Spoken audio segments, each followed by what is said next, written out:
என்னன்னா முடி வேற கட்டிடுச்சு. பண்ணு திக்க மாட்டேங்குதம்மா.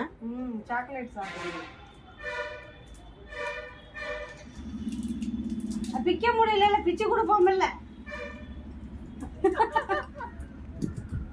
படிச்சு சொல்றது கம்மி இருக்கா. பயமா தான் இருக்குது. கை வாரிங்க பிடிச்சி இழுக்குது. ஆனா ஒன்றும் பண்ணல, இழுக்குது. மனுஷங்க இழுக்கிற மாதிரியே இழுக்குது.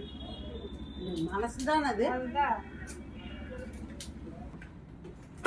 டப்பால எல்லாத்தையும் கடிச்சிட்டு போயிடாத. எல்லாத்தையும் திங்குது. அதையும் பார்க்குது. வாழைக்காய் வாழைப்பழத்தை எடுத்துங்க. வாழைப்பழம் இல்லையே நம்மகிட்ட.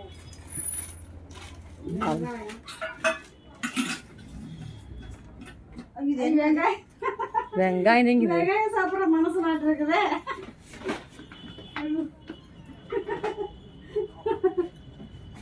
சரி எதையோ ஒன்று சாப்பிட்டு விடுங்க.